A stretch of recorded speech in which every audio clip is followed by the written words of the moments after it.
It's the show that just discovered iced coffee. I mean, this guy. Wow, it's good. It's like three times as You good. discovered it a month ago, which is what made you think you could be an inventor.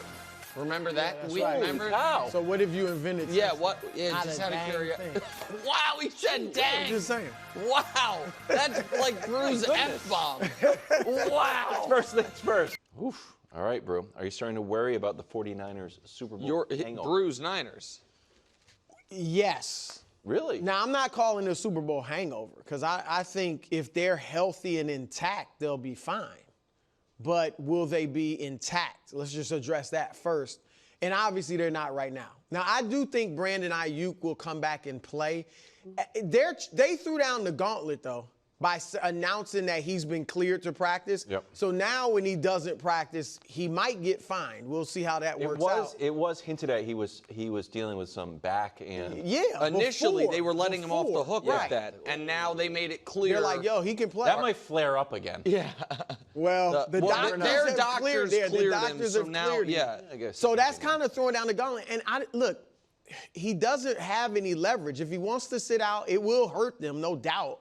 But he's going to lose out on his $14 million. He's not going to accrue another year toward free agency. Like, I don't see the benefit of him sitting out, and I think that's what they feel. But what's his attitude going to be like? If he does come back and play, what's his attitude going to be like? He is Purdy's favorite receiver. Yeah. And I know they're all great, Kittle and Debo and all that, but Aiyuk opens a lot of things up for them. It's the vertical threat. So that's her. But Trent Williams is even worse. And we used to joke about it last year. Their offensive line wasn't that good. And that was with Trent Williams, who's the best left tackle in the league. That's correct. Now, if he's not there, and that's a big if, but if he's not there, then the line is a problem.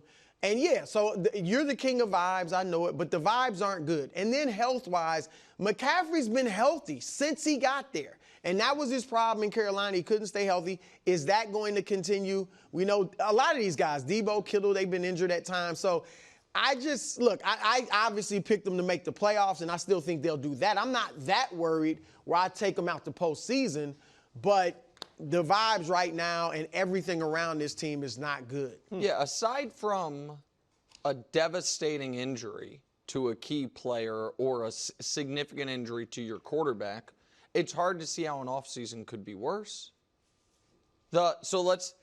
The best player on their team, who when I did my own the week before vacation, top 10 players in the league, I had Trent Williams number 2. Mm-hmm. I think you can argue he's, not only the best left tackle in football, you can argue he's the most valuable non-quarterback in the entire league. He's MIA with no obvious fix in store. Right. The article on Sports Illustrated yesterday was John Lynch being asked, has Trent Williams talked to you about potentially retiring? And John Lynch wouldn't give a yes or no answer to that. Now, I don't think he's going to, but I do know Trent Williams is the only active football player who's ever sat out a year on principle and has made $100 and some million.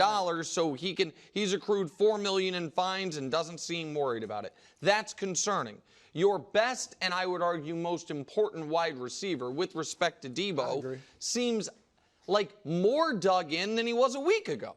Like, I don't understand the Aiyuk situation at all, to be honest. I thought he was gone. Then it seemed like, okay, he's back and it's fine. And now it's going in the opposite direction. That's a CD reaction? Potentially, yes. I think the he sees CD gets paid, and he's like, well, hold on a second.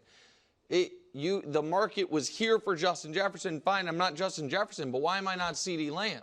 I think that, and again, like their numbers last year, Aiyuk is coming off a monster year. And your quarterback had an offseason where his biggest supporter in the media gave him a D. A D for the offseason. That did happen. But that's fine. And Bruce says about D's and I'm just letting you know that's what it's I'm what he worried gave about him. Sundays. So here is where I disagree with Brew about the leverage piece of it. I think Trent and Aiyuk, even if they're not scouring spot rack for the Niners cap situation, I bet their agents are. Mm-hmm. And here's what they know. Next year, the following San Francisco 49ers make $20 million or more. Debo, Kittle, Trent Williams at 34, but it's not guaranteed. That's his complaint. Bosa, Hargrave, Warner. 6 guys that are on the books for more than $20 million. Trent is dug in because none of it's guaranteed.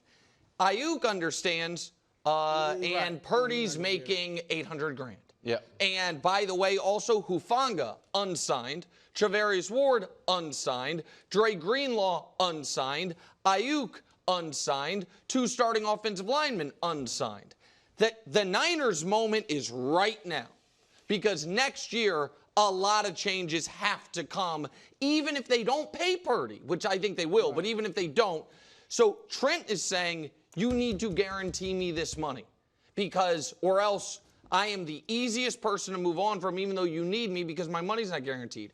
And Aiyuk is saying, I have no reason to believe you're going to pay me. Right. That's the thing. He's probably gone after this year. Exactly right. And so I want to lock in money now. So that their leverage is the Niners probably should have already won a Super Bowl with this core. Yeah. And this core won't be this core again after this season. Right. At least, you know what I mean, in all likelihood. So that's the leverage, is pushing those things. And I think it's concerning for them. All right, can I give you a glass half full? Yeah. Aiyuk is not on the Steelers right now. He is in San Francisco. We did almost a full show because there were reports that there was just, crossing T's and dotting I's, and he was going to be on the Steelers after he spurned the Patriots. Who else was in it? The Browns dropped out. Yeah, and by the way, down a lot of trades, at least whether they would have happened or not, but he didn't. The Browns, I just want to put this out on the record. Okay. The Browns did a really weird thing today, which is just moved money around on Deshaun's deal to free up cap space right now, which does them no good at all. They can't use it right now. They'll just roll it over for next year. The only logical reason to do that specific thing is if you think it's possible you're going to need that cap space right now. The only reason they would need it is if they hit the Niners up again and be like, hey, remember, we want to be able to pull the trigger. Give him Amari Cooper, right, and I'm fine if you'd be good with it. So sorry to interrupt. So that's one. He's still there. Yeah. 2 weeks ago, we thought it was worse. The CMC injury thing is largely like precautionary. Anxiety. Like he's due for an injury, this little calf thing. He's not really hurt. I thought you were on Hobble Watch. Calves always work. I am on Hobble Watch. And guess what? He's not on the cover. Oh. I got my editors looking every day. He is not on the cover. And 3, for all of our consternation, the odds haven't moved. It's still Chiefs 1, 49ers 2. So I don't know if they're not putting as much stock in Grant Cohn's breathlessly. What do you mean? Nick lives and dies. Man, I got to tell you, Grant Cohn's practice report yesterday was a work of art. I mean, just 2 minutes of fire. It was so fire his face started bleeding. Just a work of art. He's like, why am I bleeding? I am a fan. He's great at it. He's great. I am a fan. All right. Cincinnati famously has some slow starts last 3 years. They're 1-5 starting the first 2 weeks, and then they kind of turn it on. Is this a problem for Cincinnati? I think the only way it's a problem for this year is if this drags far enough into the season where week 2 against Kansas City, which I think is their biggest game of the year, he's not 100% or not there. So for this season, I think Cincinnati will be fine. I don't think Jamar Chase is going to sit out the year, and I think they'll be fine. I think it is a massive problem for Cincinnati institutionally and what it represents and what it signals. Remember how the Niners, I just said, they have 6 guys without their quarterback making any money, making $20+ million. Yeah. The Cincinnati Bengals are paying Joe Burrow next year more than $20 million, and nobody else. It's Chase, too, theoretically. They have the money. Yep. He was a top 10 pick. He's been, in my opinion, a top 3 receiver throughout his career. In everyone's opinion, a top 5 receiver. What makes you good is your passing game. You didn't pay T. Higgins because you needed the money for him, but you're still owned by Mike Brown. And Mike Brown's going to do business, it would appear, unfortunately, the way he always has. And I think some of us, myself included, might have been tricked a bit by the fact that, it'll be different now that you have Burrow. You'll be forced into a classic 2. What do you mean? Back from when Joe Burrow was being drafted. Not mine, but yeah. How people were saying, I thought that Joe Burrow would drag this team into modern football as far as. And it looked like that. And it looked like it. And maybe they still will. But it's embarrassing to be in this spot because, Brew, there's only two possible outcomes here.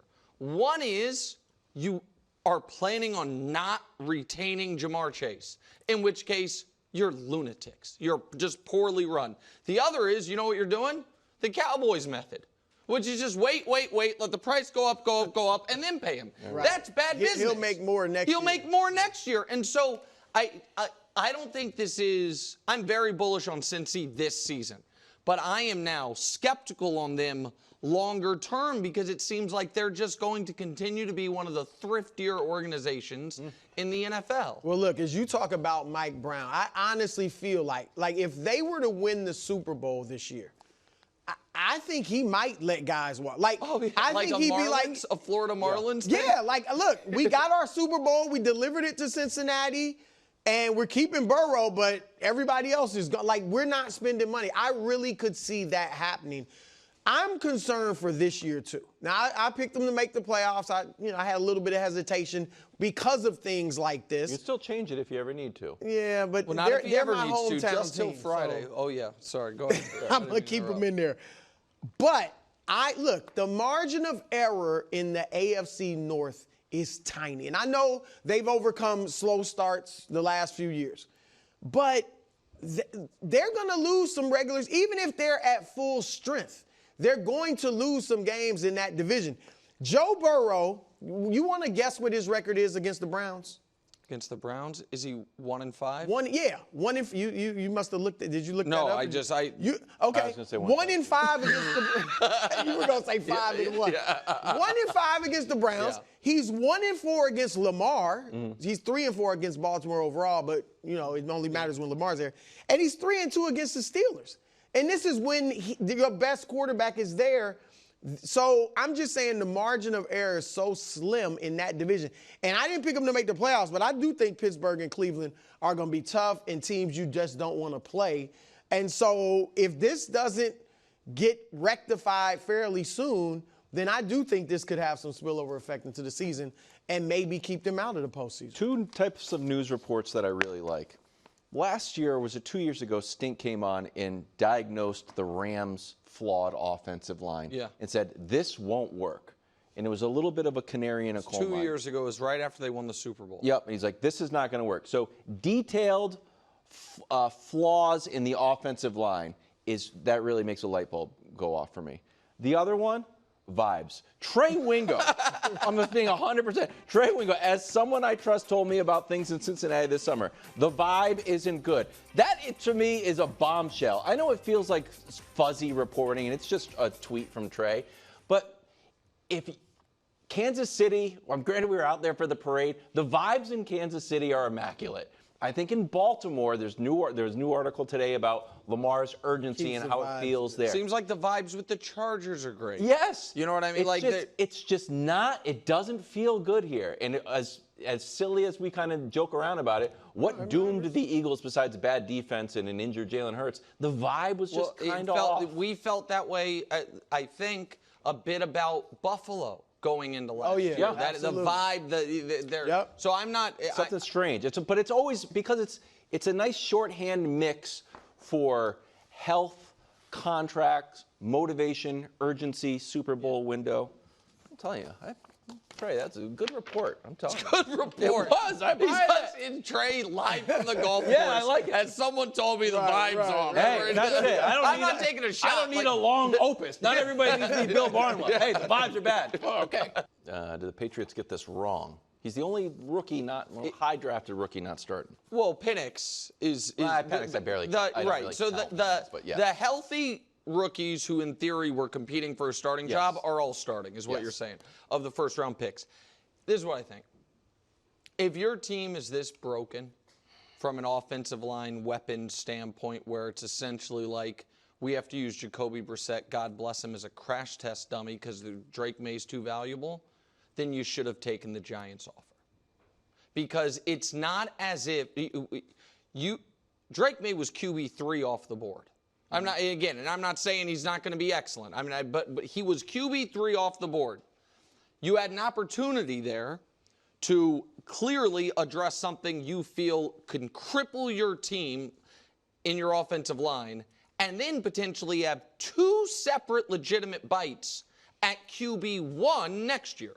The Giants pick, because then Drake may be starting for them behind their terrible offensive line, and your own pick, which is going to be very good if you don't draft a quarterback. Yep. To do that, to turn that down, and then not get the benefit of hitting the ground running with a rookie quarterback. Because now what you're telling me is, by the time the team is actually ready to compete for anything, the rookie contract is not, you don't have as much time left on it. There's all these things. If you can't play, if he can win the job, and you can't play him because it's not safe, then you weren't ready as an organization to invest in the quarterback. That's, if you had the number one overall pick, I might feel differently. It's like, man, we're never going to be able to get a guy like this again.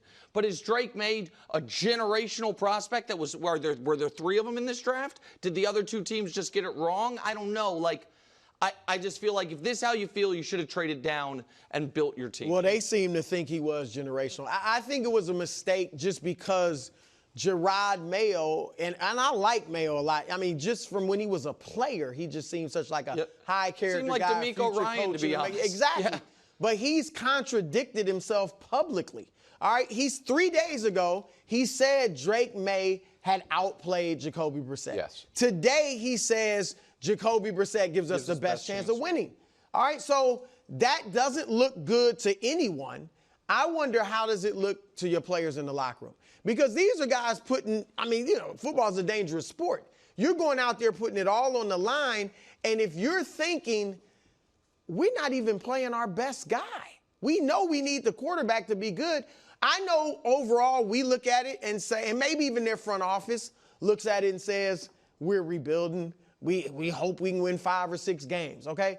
But those players are going out there trying to win. Those players are going out there trying to be Houston. We hired a linebacker head coach. We had a top 3 quarterback who, you know what I mean? Why can't we be that? Exactly right. I mean, overall, look, you guys know, I don't have a problem with the rookie quarterback sitting. I think it can be beneficial.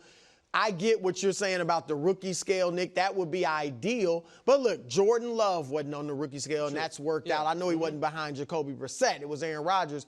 But still, I think this could help May, and I expect to see him in about a month as their starter. I'm not going to overreact, but it's just the contradictions of Mayo. Yeah, you know what?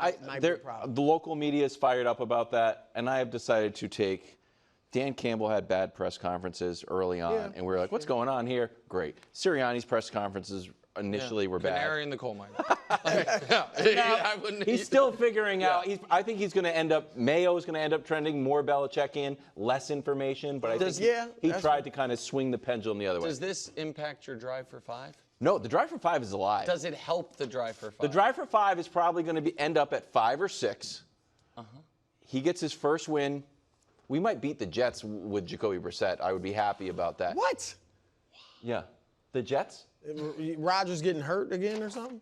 Well, you put that out there in the universe, not me. I'm not worried. I'm not worried about the Jets. 3 things I was worried about why I'm okay. 1, just straight up injury. Yeah. Like Jacoby got nailed in our last preseason game, so it's like that's scary. 2, bad habits, like a happy feet that we saw on the tail end of Mac Jones. And 3, there's a little bit of like, who's in charge? If the offensive line is raw, the receiving core is raw, the quarterback's raw, the head coach is new, like, can I just get a little bit of veteran presence? And that's what I think Jacoby offers. So I'm okay with it. I do like talking about, 5 years down the road. Is that impacting our Super Bowl window, though? Come around. I'm like, okay, let's go. Thanks for watching. Subscribe here to get more from the show and to check out clips from other shows on FS1.